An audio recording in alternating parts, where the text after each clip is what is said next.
Sommes-nous seuls dans l'univers? Ou bien y a-t-il d'autres planètes Terre? De tout temps, on s'est posé la question. On a enfin une chance de connaître la réponse. Sur les 50 milliards d'étoiles de type solaire de notre galaxie, 1 sur 5 est susceptible de posséder une planète habitable. Si je vous dis que vous avez une chance sur 5 de gagner au loto, c'est sûr que vous jouez. Il doit forcément exister un autre environnement propice à la vie, c'est sûr. Découvrir une autre Terre pouvant accueillir la vie est désormais à notre portée.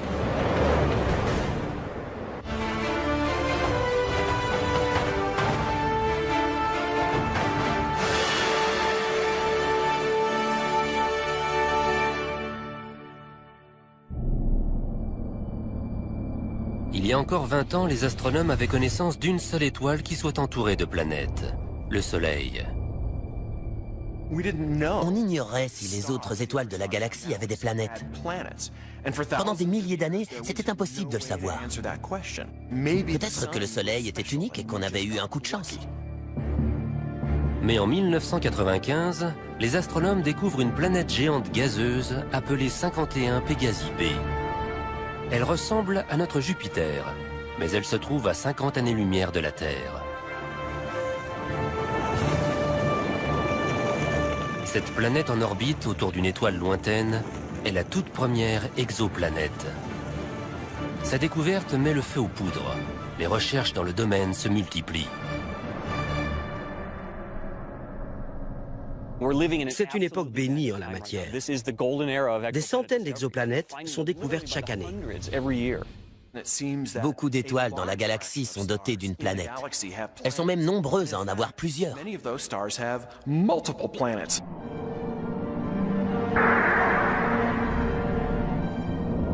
La plupart des exoplanètes ont été découvertes ces 4 dernières années, grâce à un outil ayant coûté près de 600 millions de dollars, le télescope spatial Kepler. Pour la première fois dans l'histoire de l'humanité, Kepler nous a appris que notre Terre n'était ni unique, ni même rare. Kepler repère les étoiles dont le rayonnement diminue de manière périodique. Cette baisse, parfois infime, prouve qu'une planète vient de passer devant une étoile.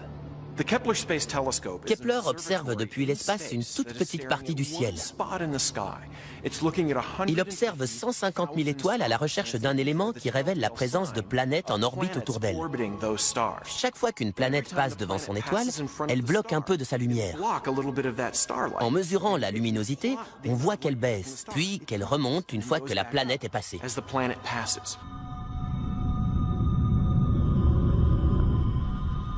Kepler repère des planètes, mais il est incapable de nous dire si elles sont de type rocheux et donc potentiellement habitables comme la Terre, ou s'il s'agit de géantes gazeuses inhospitalières comme Jupiter.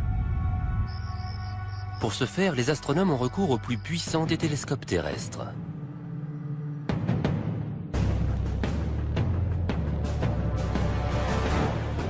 Nous sommes à Berkeley, en Californie. Il est 21 h, mais la journée de Geoff Marcy commence à peine. Ce soir, il va contrôler à distance le télescope Keck, installé sur le point culminant de Hawaï, afin d'étudier les centaines de nouvelles exoplanètes que Kepler a découvertes. Caroline, qu'on voit dans la vidéo du bas, se trouve dans les locaux du télescope Keck, à 600 mètres d'altitude, sur les flancs du volcan Mauna Kea. On lui fournit les coordonnées de chaque étoile. Ensuite, elle opère cet énorme télescope pour qu'il les étudie. Elle devrait être en plein milieu. Là. Ouais, c'est ça, c'est magnifique. Ok, on peut y aller. Ok, voyons un peu cette première étoile. Keck mesure l'attraction gravitationnelle qu'exercent ces étoiles sur leur planète. Geoff Marcy en déduit la masse et la composition de ces planètes, ainsi que la distance qui les sépare de leur étoile.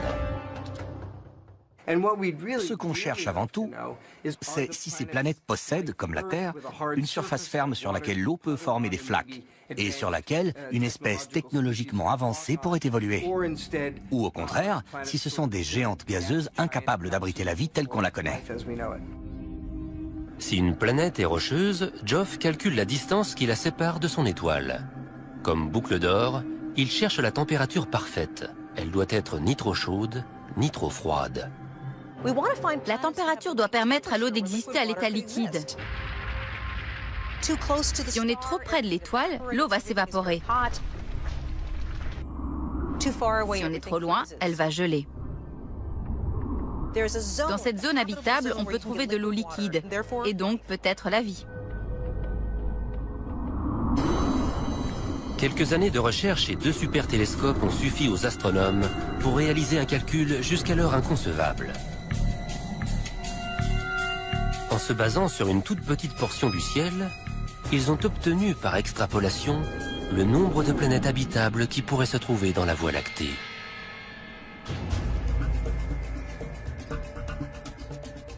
Geoff Marcy et son étudiant Eric Pettigura s'apprêtent à annoncer leur découverte.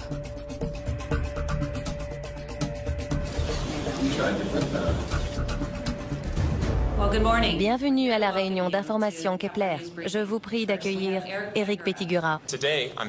Je suis heureux de vous annoncer que 22% des étoiles de type solaire possèdent une planète dans la zone habitable qui fasse entre 1 et 2 fois la taille de la Terre et qui baigne dans la même intensité lumineuse. C'est un véritable événement. Ces 22% signifient qu'il existe potentiellement 11 milliards de planètes habitables dans la Voie lactée. Faites une pile de billets de $1, un pour chacune de ces planètes, vous irez 3 fois plus loin que la Station spatiale internationale. 1 sur 5. Ça veut dire des milliards de planètes rien que dans la Voie lactée. C'est une révélation cruciale quand on cherche la vie dans l'espace. C'est une avancée historique. Maintenant, il s'agit de savoir s'il y a de la vie sur de telles planètes. C'est ce qu'on va essayer de faire. Le candidat le plus prometteur est Kepler 62, un système solaire composé de 5 planètes, dont 2 super-Terres. Elles sont plus grandes que la Terre, mais comme elles, ce sont des rocheuses dont l'orbite se trouve dans la zone habitable de leur étoile. La première a un rayon 40% supérieur à celui de la Terre. Pour la seconde, c'est 60%. Mais surtout, elle se trouve dans la zone habitable.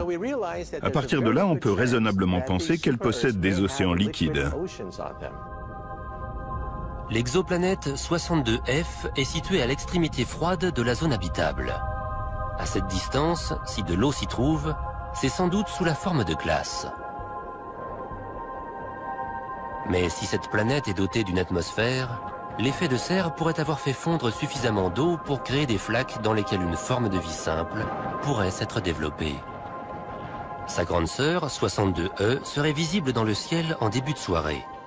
Située plus au centre de la zone habitable, cette planète est encore plus prometteuse en termes de biologie.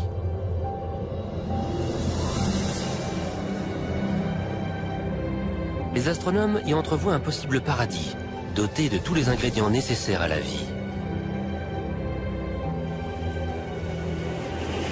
Des océans parsemés de chapelets d'îles baignant dans une température tropicale.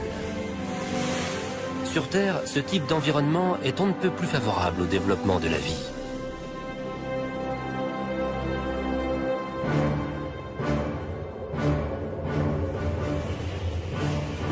Kepler 62 met la communauté scientifique en émoi, car c'est la planète qui correspond le mieux à notre système solaire. Mais une vie extraterrestre a-t-elle vraiment besoin d'une étoile pour se développer? A-t-elle seulement besoin d'une planète?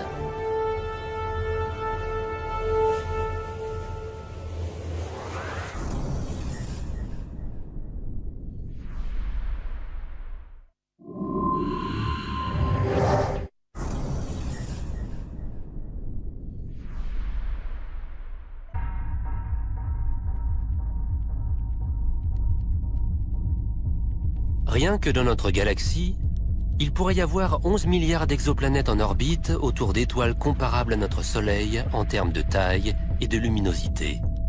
Mais ces dernières constituent seulement un quart des étoiles qui composent notre galaxie. Pourrait-il y avoir encore plus de planètes comme la Terre en orbite autour d'autres types d'étoiles? On voit ici la courbe de luminosité du transit. John Johnson cherche des exoplanètes orbitant autour de petites naines rouges. Celles-ci constituent la majorité des étoiles de la galaxie. Ce qu'on voit ici, c'est une image du Soleil prise il y a quelques heures de ça. Ici, on voit une image d'artiste de ce à quoi ressemble une naine rouge. Les naines rouges sont si petites et si peu lumineuses qu'elles sont invisibles à l'œil nu depuis la Terre. Mais si on pouvait les voir, voici à quoi ressemblerait le ciel. Les naines rouges sont 3 fois plus nombreuses que les autres étoiles, et de nombreuses planètes semblables à la Terre gravitent autour d'elles. On sait qu'une naine rouge a environ 1,5 planètes. C'est une moyenne globale. Cela veut dire qu'il y a environ 200 milliards de planètes de la taille de la Terre en orbite autour de naines rouges dans la galaxie.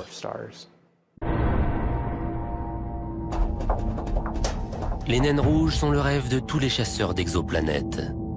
De nombreuses planètes de la taille de la Terre gravitent autour d'elles, et elles sont beaucoup plus faciles à repérer. Voici l'éclipse que provoque une planète en passant devant une étoile. On voit qu'elle couvre une fraction beaucoup plus large de la surface d'une naine rouge. Comme le signal est plus clair, ces planètes sont plus faciles à détecter si elles gravitent autour de petites étoiles. Mais l'orbite de ces planètes présente une différence majeure par rapport à la Terre. C'est comme si vous preniez les planètes telluriques de notre système solaire et que vous les rétrécissiez jusqu'à ce qu'elles aient des périodes orbitales de 30 jours environ. Elles sont très proches de leur étoile. Pour qu'une planète soit ici habitable, elle doit être plus proche de son étoile, car les naines rouges irradient beaucoup moins d'énergie que notre Soleil. Leur zone habitable s'en trouve rétrécie.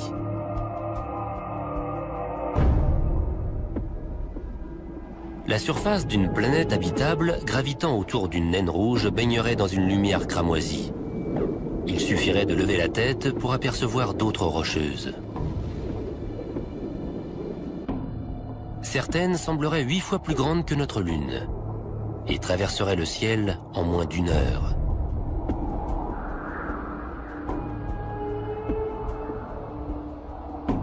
Il pourrait y avoir jusqu'à 22 milliards d'exoplanètes comme celle-ci, juste dans la Voie lactée. Cela signifie que pour chaque exotère baignant dans la lumière d'un soleil, il y en aurait 2 de plus dans le halo d'une naine rouge.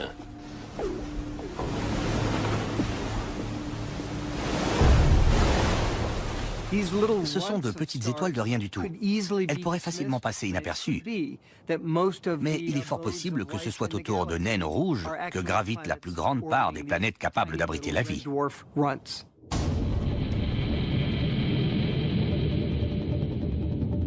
Il y a 20 ans, nous avions connaissance d'une seule planète pouvant accueillir la vie. Aujourd'hui, ce nombre pourrait bien être passé à 33 milliards. Soit 5 planètes par terrien, hommes, femmes ou enfants. Mais ce chiffre, pourtant colossal, pourrait être en deçà de la réalité. Il est possible que les formes de vie dominantes soient présentes non pas sur des planètes, mais sur des lunes.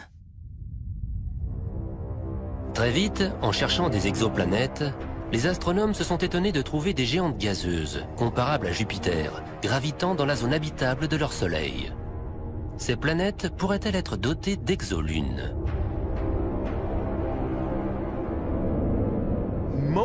On découvre surtout des planètes de la taille de Jupiter. Mais parmi elles, beaucoup se trouvent à une distance de leur étoile comparable à la distance Terre-Soleil. Donc même si elle est inhospitalière, une telle planète pourrait avoir une lune dotée d'une atmosphère sur laquelle la vie pourrait se développer. Le plus vaste de ces mondes rocheux pourrait ressembler à notre planète. Il pourrait y avoir des milliards d'exolunes dans l'univers. Certaines avec une surface de glace recouvrant des océans, d'autres, volcaniques, crachant leurs entrailles dans l'espace, et même des paradis fourmillants de vie. Pour repérer des exolunes, David Kipping cherche une double diminution dans la courbe de luminosité d'une étoile. On cherche les exolunes de la même manière qu'on cherche les exoplanètes, en les observant lorsqu'elles passent devant leur étoile. Si une exoplanète possède une lune, on observe une baisse importante due à l'exoplanète, puis une baisse plus petite à droite ou à gauche qu'on attribue à la lune.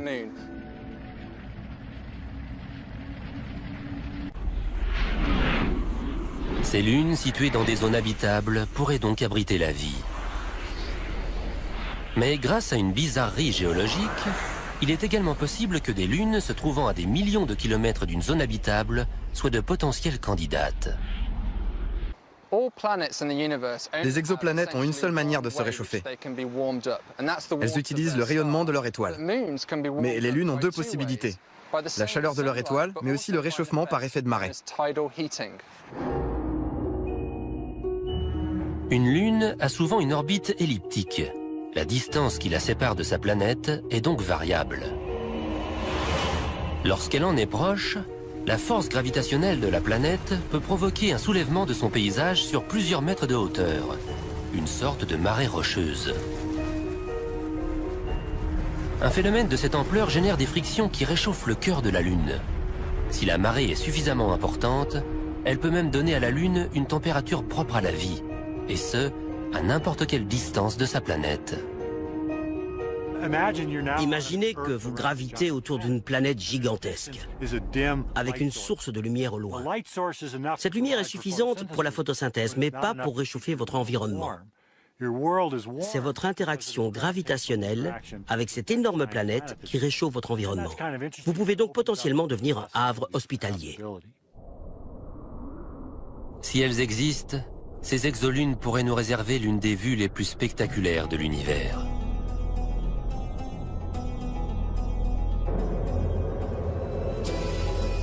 Imaginez un monde rocheux semblable au nôtre, doté d'océans, de montagnes, mais avec dans le ciel une gigantesque planète entourée d'un anneau, ainsi qu'une autre lune, en perpétuelle éruption.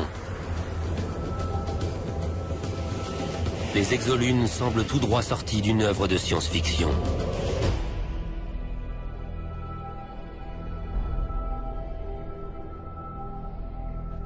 C'est une idée qui est très à la mode. Toutes les histoires de science-fiction se passent sur des lunes maintenant, plus sur des planètes. C'est fascinant, esthétiquement parlant. Ça fait une jolie couverture de livre. Une planète avec son anneau, surplombant une ville extraterrestre. Mais s'agit-il encore de science-fiction ? S'il existe des lunes semblables à la Terre et abritant la vie, on les découvrira dans les 2 prochaines années. Avec des milliards de lunes et de planètes habitables dans l'univers, comment ne pas croire à l'existence d'une vie extraterrestre ? Une étonnante stratégie devrait bientôt permettre aux chercheurs d'en apporter la preuve.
Attendez, doucement.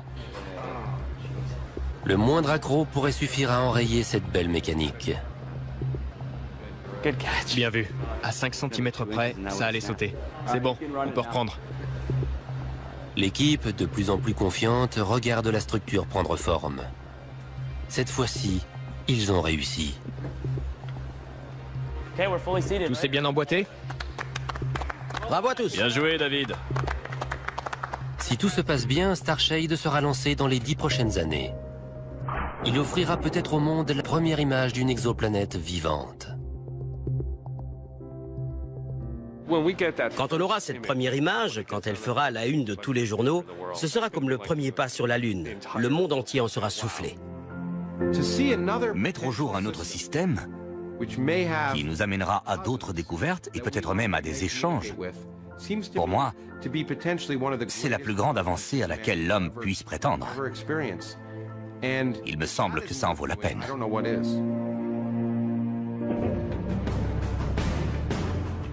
À présent, on sait qu'il y a des milliards d'exoplanètes comme celle-ci.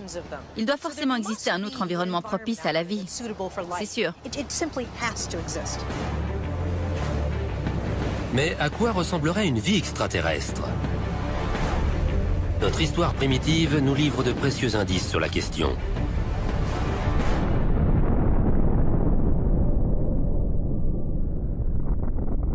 La Terre est née du chaos cosmique qui régnait il y a 4,5 milliards d'années.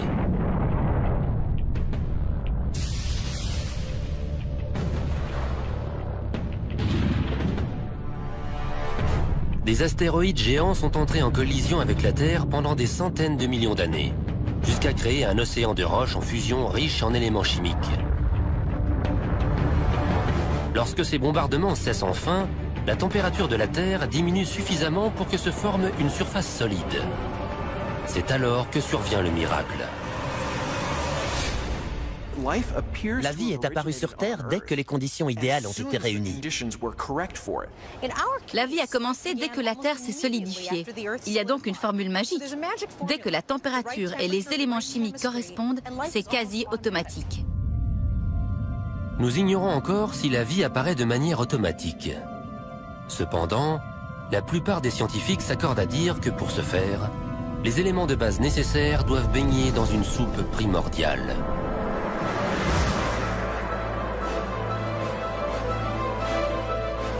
Toute vie, qu'elle soit animale ou végétale, qu'elle peuple le ciel ou les entrailles de la Terre, est fondée sur la même base chimique.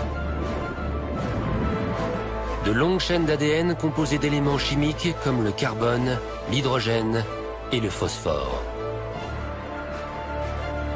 En fouillant le ciel à l'aide de leurs télescopes, les scientifiques ont découvert que les composants nécessaires à la vie sont présents partout. Dans les astéroïdes, dans les nuages gazeux et dans les étoiles.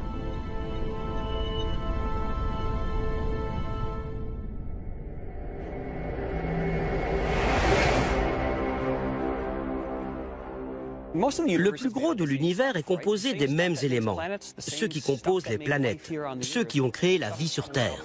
Ces éléments sont sans doute présents partout dans l'univers. Ça veut dire que la vie a un immense terrain de jeu potentiel. Mais pour transformer la chimie en biochimie, un ingrédient clé est nécessaire. Sur Terre, toute vie a besoin d'eau liquide pour se développer et se reproduire. C'est une exigence propre à toute forme de vie. Soit vous êtes dans l'eau, soit vous êtes composé d'eau. Il n'y a pas de vie sans eau liquide. Si on n'a pas d'eau liquide, on ne peut pas mélanger les ingrédients qui composent le cocktail biochimique de la vie.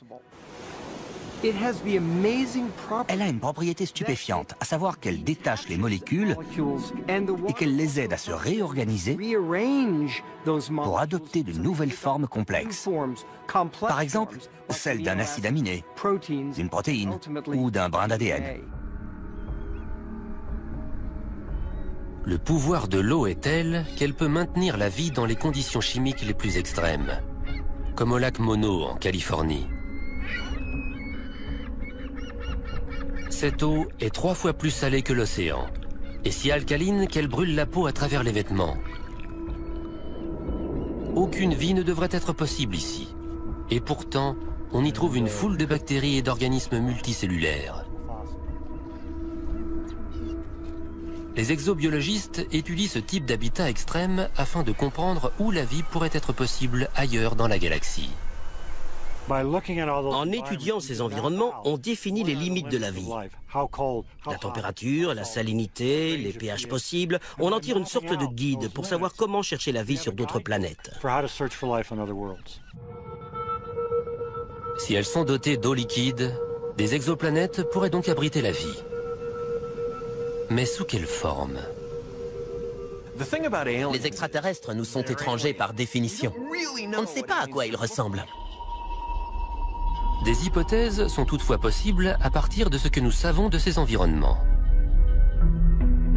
Sur les planètes gravitant autour de naines rouges, la végétation serait violette et non verte, afin de tirer un maximum d'énergie d'une lumière faible et rouge.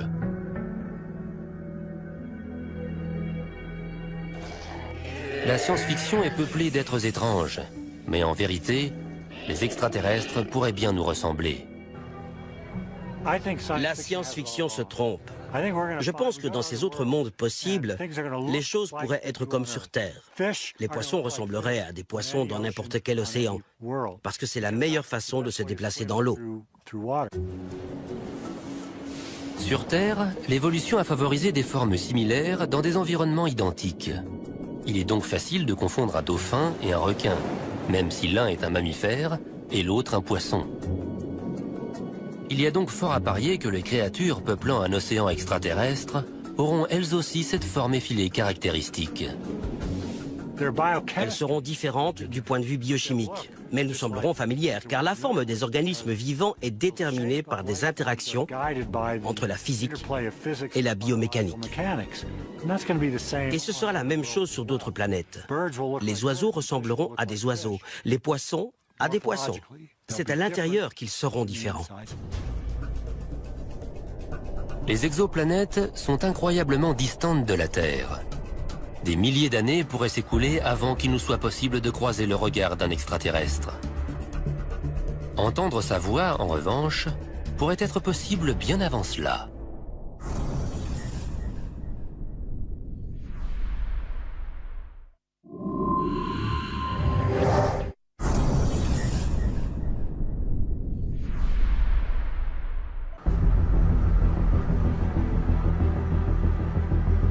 En Californie du Nord, 42 paraboles sont tournées vers le ciel dans l'espoir de capter des communications extraterrestres. Seth Shostak est astronome émérite au sein du programme SETI pour la recherche d'une intelligence extraterrestre. D'après lui, des civilisations extraterrestres pourraient envoyer des ondes radio dans l'espace. Le réseau d'antennes du télescope Allen attend patiemment un signe de leur part. Quand on cherche une forme d'intelligence dans l'espace, des extraterrestres, comme on dit, il y a différentes approches. On pourrait y aller nous-mêmes, mais il se peut qu'ils soient très loin et nos fusées ne suffiraient pas. On peut attendre qu'ils se posent dans le jardin, beaucoup de gens pensent que c'est déjà arrivé, mais pas moi. Et ce que nous faisons, c'est chercher des signaux, un signal radio ou un signal lumineux, quelque chose qui nous permette de les localiser.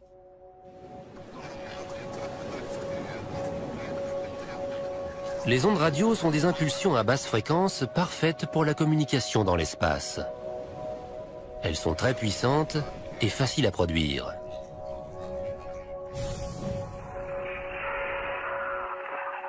Les ondes radio peuvent traverser les larges nuages de poussière qui bloquent les signaux lumineux. Elles peuvent transporter de vastes quantités d'informations codées. Sans parler de leur principal avantage, elles voyagent à la vitesse de la lumière. C'est vraiment la meilleure manière de s'adresser aux extraterrestres. Même si vous êtes une civilisation avancée et que vous avez un outil de communication qui utilise les neutrinos ou les tachyons, vous savez qu'il existe d'autres civilisations moins avancées technologiquement. Si vous voulez qu'elles vous comprennent, vous vous mettez à leur niveau en utilisant des ondes radio. Donc, la façon la moins coûteuse de découvrir une forme de vie extraterrestre, c'est d'être à l'écoute de ces ondes. C'est la mission du programme SETI depuis plus de 50 ans.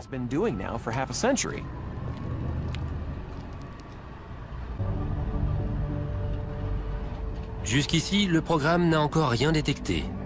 Les astronomes comme Cess restent optimistes et pensent que leur recherche sera payante sur le long terme. Mais le temps presse. Dans 50 ans, SETI aura scanné l'ensemble du ciel. S'il se prolonge, le silence radio renverra les scientifiques à la case départ. L'expérience donnera des résultats dans les 40 prochaines années. Si on n'a rien détecté d'ici là, il faudra en conclure que soit les extraterrestres n'existent pas, soit ils n'utilisent pas les ondes radio, soit on s'y est mal pris. Mais si ça doit marcher, ce sera très bientôt. Les ondes radio ne sont pas la seule manière dont les extraterrestres pourraient communiquer. S'ils sont présents dans des systèmes solaires comprenant plusieurs planètes rapprochées les unes des autres, ils pourraient utiliser des faisceaux laser pour communiquer d'une planète à l'autre. Geoff Marcy pense qu'il est possible de capter ces signaux laser à l'aide d'un télescope optique géant du type de Keck. Voici une étoile qui a deux planètes. À ce moment précis, elles sont alignées entre elles et avec la Terre.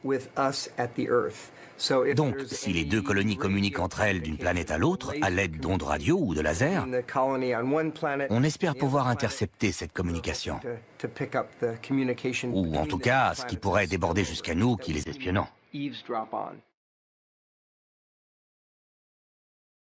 Ce soir, pas de signaux laser. Mais qui sait ce que nous réserve demain? Si jamais E.T. nous contactait, que ferions-nous? Lui répondrait-on? Lui expliquerait-on qui nous sommes, nos cultures et nos traditions? Nos avancées scientifiques? Et dans quelle langue? Il faudrait envoyer beaucoup d'informations, parce que la transmission n'irait sans doute que dans un sens. À 100 années-lumière de distance, le signal met 100 ans à arriver et 100 ans à revenir avec une réponse. Mieux vaut tout envoyer d'un coup. Moi, j'enverrai les serveurs de Google. Je leur enverrai Internet pour voir ce qu'ils en font.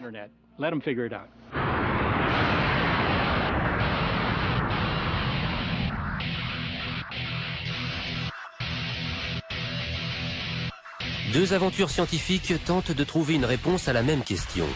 Sommes-nous seuls dans l'univers? La première, la recherche d'exoplanètes, est une réussite. Chaque semaine, on découvre de nouveaux mondes potentiellement habitables. On se demandait si les exoplanètes étaient répandues. Maintenant, on peut le dire haut et fort. Oui, il y en a partout dans le ciel. Vous n'avez qu'à lever les yeux. Il y en a des milliers, dans toutes les directions. La deuxième tentative, à savoir espionner les signaux extraterrestres, est un échec.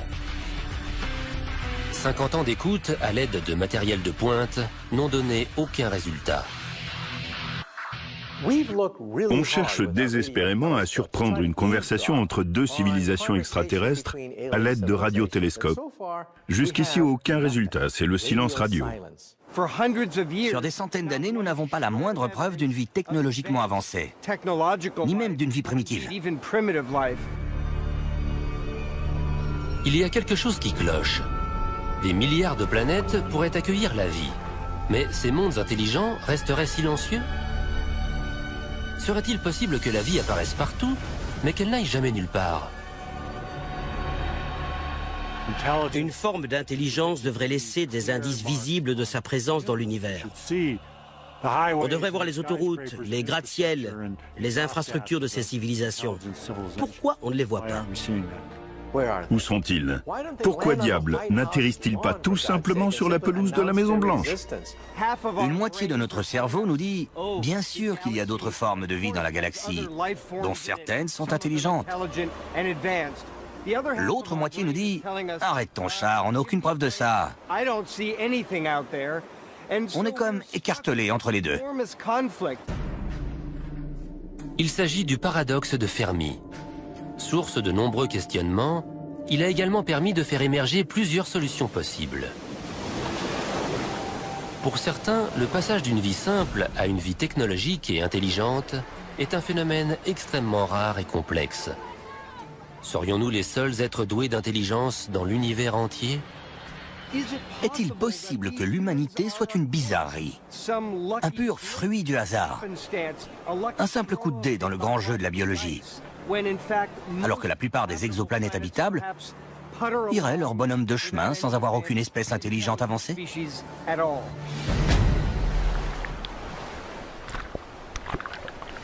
Notre évolution est le résultat d'une série d'heureux hasards et de coïncidences cosmiques peu susceptibles de se répéter exactement dans le même ordre.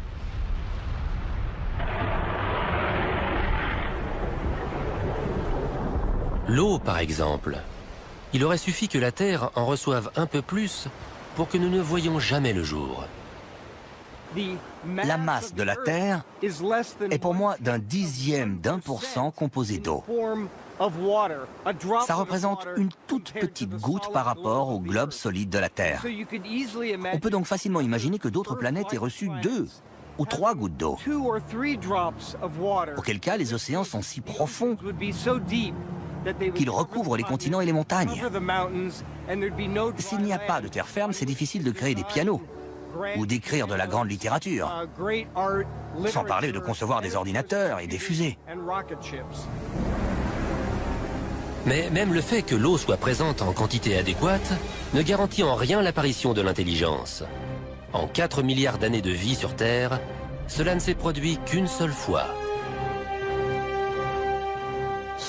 Les espèces évoluent dans le temps, mais leur intelligence ne se développe pas pour autant. Les dinosaures en sont le meilleur exemple. Ils ont survécu grâce à leur vitesse, à la longueur de leurs dents et à la solidité de leur carapace. Ils ont régné sur la Terre pendant 200 millions d'années, mais sans jamais développer la technologie dont nous, humains, sommes si fiers. Et sans un autre coup du sort cosmique survenu il y a 65 millions d'années, les dinosaures et leurs modestes cerveaux seraient peut-être restés l'espèce dominante sur Terre. L'intelligence est peut-être extrêmement rare, même si la vie existe partout. Dans ce cas, l'homme est peut-être encore plus précieux qu'on le croyait. Il est aussi possible que des civilisations se soient développées ailleurs dans l'univers, qu'elles aient connu un rayonnement hors du commun, puis qu'elles se soient éteintes, bien avant que l'homme ait développé la technologie lui permettant de les détecter. L'intelligence est une arme à double tranchant. Si les civilisations disparaissent au bout de quelques centaines de milliers d'années, nous avons encore moins de chances de les trouver. Une chose est sûre, partir à la recherche d'autres civilisations que la nôtre a changé notre propre regard sur l'humanité. À présent, nous savons que notre Terre n'est qu'un petit point bleu parmi des milliers de planètes pouvant abriter la vie.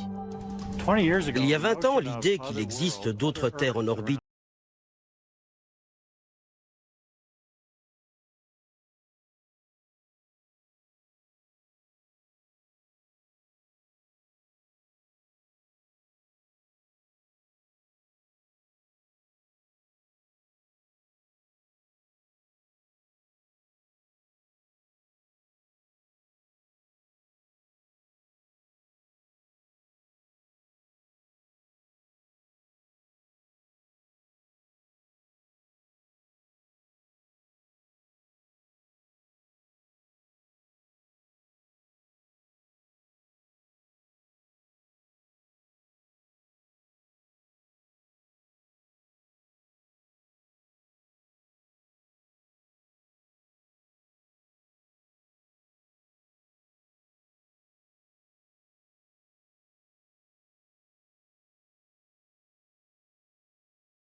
L'étoile est très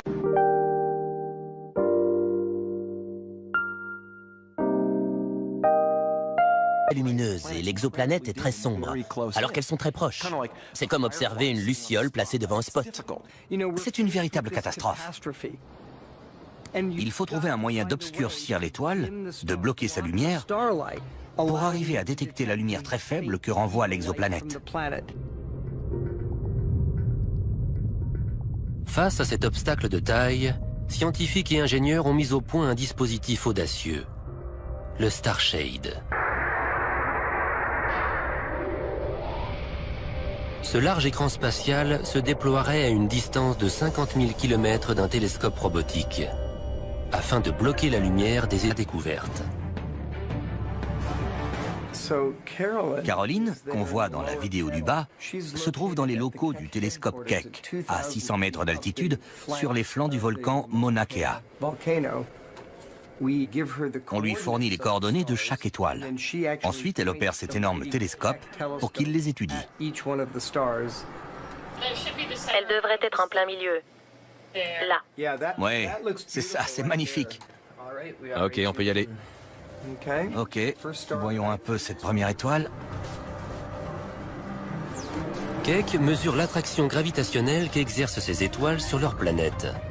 Geoff Marcy en déduit la masse et la composition de ces planètes, ainsi que la distance qui les sépare de leur étoile. Ce qu'on cherche avant tout, c'est si ces planètes possèdent, comme la Terre, une surface ferme sur laquelle l'eau peut former des flaques, et sur laquelle une espèce technologiquement avancée pourrait évoluer. Ou au contraire, si ce sont des géantes gazeuses incapables d'abriter la vie telle qu'on la connaît. Si une planète est rocheuse, Geoff calcule la distance qui la sépare de son étoile.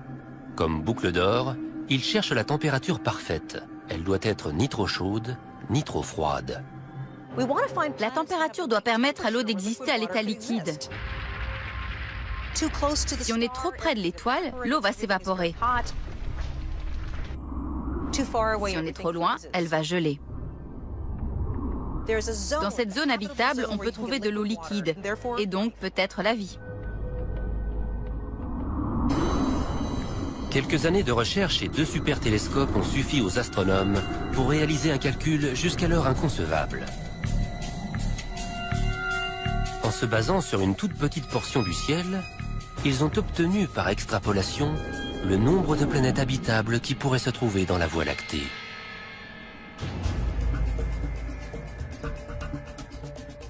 Geoff Marcy et son étudiant Eric Pettigura s'apprêtent à annoncer leur découverte.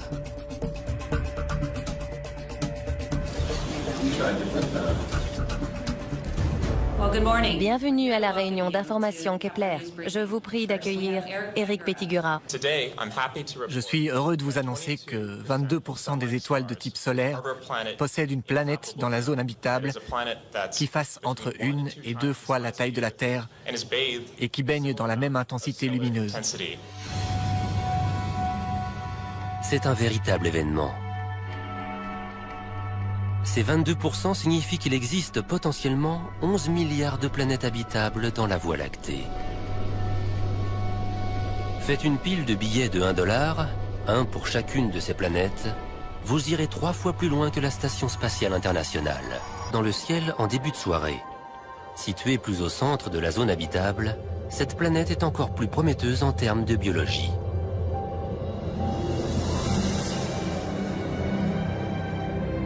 Les astronomes y entrevoient un possible paradis, doté de tous les ingrédients nécessaires à la vie. Des océans parsemés de chapelets d'îles baignant dans une température tropicale. Sur Terre, ce type d'environnement est on ne peut plus favorable au développement de la vie.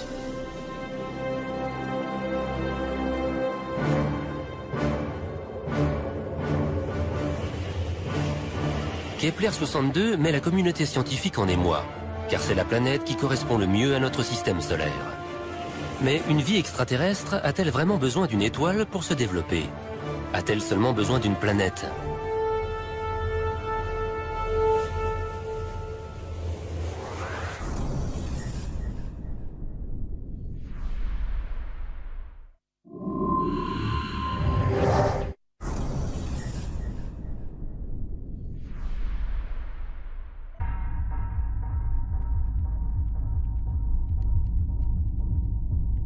Rien que dans notre galaxie, il pourrait y avoir 11 milliards d'exoplanètes en orbite autour d'étoiles comparables à notre Soleil en termes de taille et de luminosité. Mais ces dernières constituent seulement un quart des étoiles qui composent notre galaxie. Pourrait-il y avoir encore plus de planètes comme la Terre en orbite autour d'autres types d'étoiles? On voit ici la courbe de luminosité du transit. John Johnson cherche des exoplanètes orbitant autour de petites naines rouges. Celles-ci constituent la majorité des étoiles de la galaxie. Ce qu'on voit ici, c'est une image du Soleil, prise il y a quelques heures de ça. Ici, on voit une image d'artiste de ce à quoi ressemble une naine rouge. Les naines rouges sont si petites et si peu lumineuses qu'elles sont invisibles à l'œil nu depuis la Terre. Mais si on pouvait les voir, voici à quoi ressemblerait le ciel. Les naines rouges sont 3 fois plus nombreuses que les autres étoiles, et de nombreuses planètes semblables à la Terre gravitent autour d'elles. On sait qu'une naine rouge a environ 1,5 planètes. C'est une moyenne globale. Cela veut dire qu'il y a environ 200 milliards de planètes de la taille de la Terre en orbite autour de naines rouges dans la galaxie.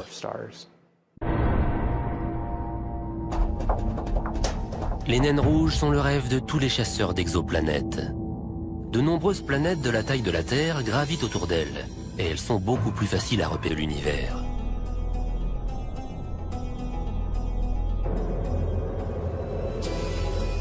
Imaginez un monde rocheux semblable au nôtre, doté d'océans, de montagnes, mais avec dans le ciel une gigantesque planète entourée d'un anneau, ainsi qu'une autre lune, en perpétuelle éruption.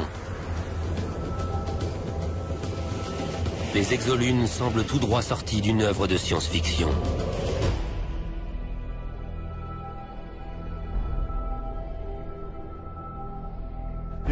C'est une idée qui est très à la mode. Toutes les histoires de science-fiction se passent sur des lunes maintenant, plus sur des planètes. C'est fascinant, esthétiquement parlant. Ça fait une jolie couverture de livre. Une planète avec son anneau, surplombant une ville extraterrestre. Mais s'agit-il encore de science-fiction? S'il existe des lunes semblables à la Terre et abritant la vie, on les découvrira dans les 2 prochaines années. Avec des milliards de lunes et de planètes habitables dans l'univers, comment ne pas croire à l'existence d'une vie extraterrestre? Une étonnante stratégie devrait bientôt permettre aux chercheurs d'en apporter la preuve.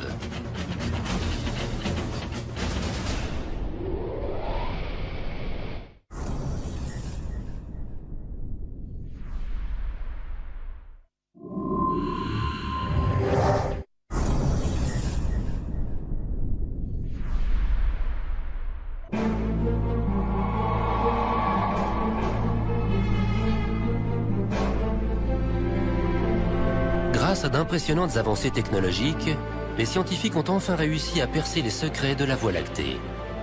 La Terre n'est pas unique. Des dizaines de milliards d'autres planètes et de lunes potentiellement habitables sont disséminées dans toute la galaxie.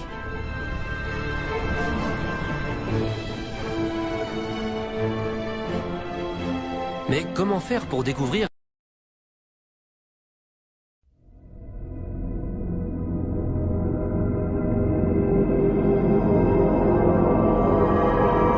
si elle porte la vie lorsqu'elle se trouve si loin de nous? Vous allez me dire, pourquoi est-ce qu'on ne va pas visiter ces exoplanètes? On prend une fusée et on y va.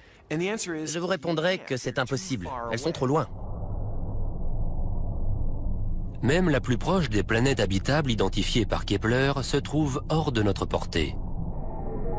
Il faudrait à Voyageur 1 plus de 200 000 ans pour l'atteindre, et c'est la plus rapide de nos sondes spatiales. Dans cette quête d'une vie extraterrestre, les vaisseaux spatiaux ne nous sont d'aucune utilité. Trouver la vie dans l'espace nécessite un outil capable de voyager à la vitesse de la lumière.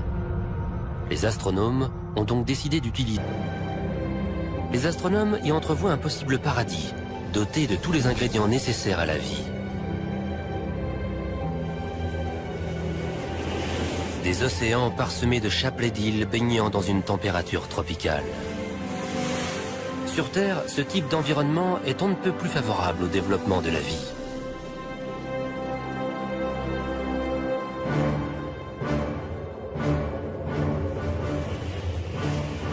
Kepler 62 met la communauté scientifique en émoi, car c'est la planète qui correspond le mieux à notre système solaire.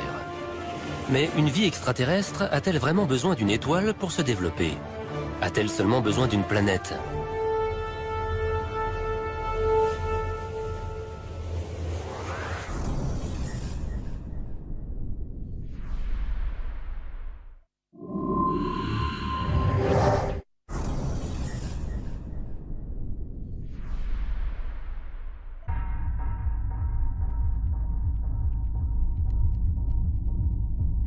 Rien que dans notre galaxie, il pourrait y avoir 11 milliards d'exoplanètes en orbite autour d'étoiles comparables à notre Soleil en termes de taille et de luminosité.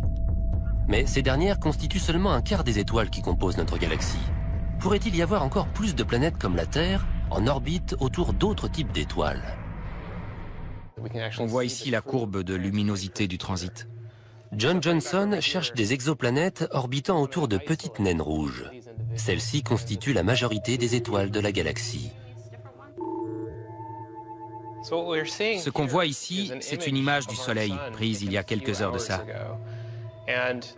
Ici, on voit une image d'artiste de ce à quoi ressemble une naine rouge.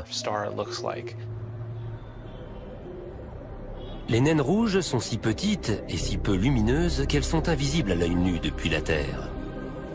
Mais si on pouvait les voir, voici à quoi ressemblerait le ciel.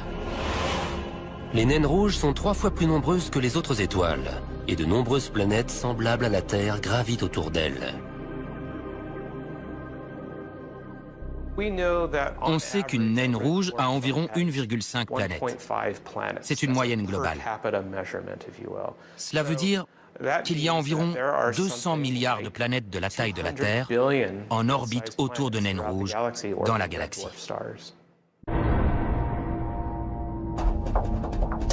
Les naines rouges sont le rêve de tous les chasseurs d'exoplanètes. De nombreuses planètes de la taille de la Terre gravitent autour d'elles, et elles sont beaucoup plus faciles à repérer. Voici l'éclipse que provoque une planète en passant devant une étoile. On voit qu'elle couvre une fraction beaucoup plus large de la surface. Iraient leur bonhomme de chemin sans avoir aucune espèce intelligente avancée?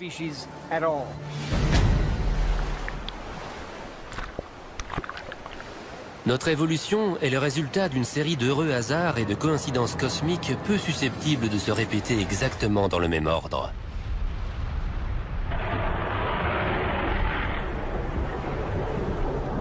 L'eau, par exemple. Il aurait suffi que la Terre en reçoive un peu plus pour que nous ne voyions jamais le jour. La masse de la Terre est pour moi d'un dixième d'1% composé d'eau. Ça représente une toute petite goutte par rapport au globe solide de la Terre.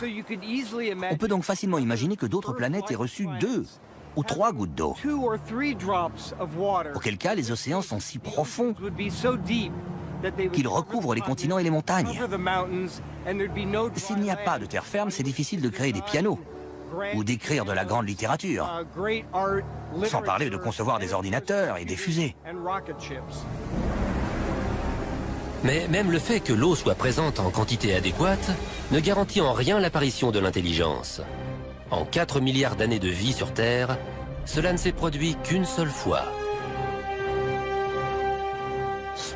Les espèces évoluent dans le temps, mais leur intelligence ne se développe pas pour autant.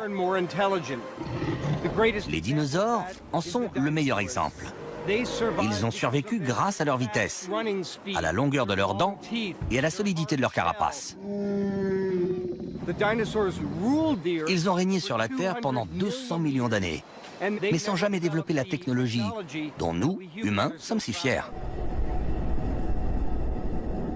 Et sans un autre coup du sort cosmique survenu il y a 65 millions d'années, les dinosaures et leurs modestes cerveaux seraient peut-être restés l'espèce dominante sur Terre. L'intelligence est peut-être extrêmement rare, même si la vie existe partout. Dans ce cas, l'homme est peut-être encore plus précieux qu'on le croyait. Il est aussi possible que des civilisations se soient développées ailleurs dans l'univers, qu'elles aient connu un rayonnement hors du commun, puis qu'elles se soient éteintes, bien avant que l'homme ait développé la technologie lui permettant de les détecter. L'intelligence est une arme à double tranchant. Si les civilisations disparaissent au bout de quelques centaines de milliers d'années, nous avons encore moins de chances de les trouver. Une chose est sûre, partir à la recherche d'autres civilisations que la nôtre a changé notre propre regard sur l'humanité. À présent, nous savons que notre Terre n'est qu'un petit point bleu parmi des milliers de planètes pouvant abriter la vie.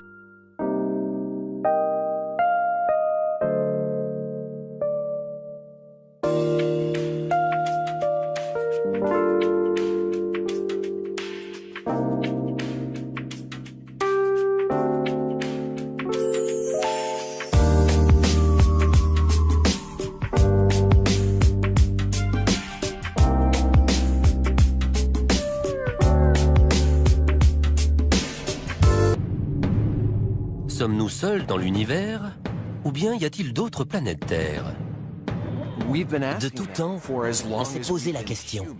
On a enfin une chance de connaître la réponse. Sur les 50 milliards d'étoiles de type solaire de notre galaxie, 1 sur 5 est susceptible de posséder une planète habitable. Si je vous dis que vous avez une chance sur 5 de gagner au loto, c'est sûr que vous jouez. Il doit forcément exister un autre environnement propice à la vie, c'est sûr. Découvrir une autre Terre pouvant accueillir la vie est désormais à notre portée.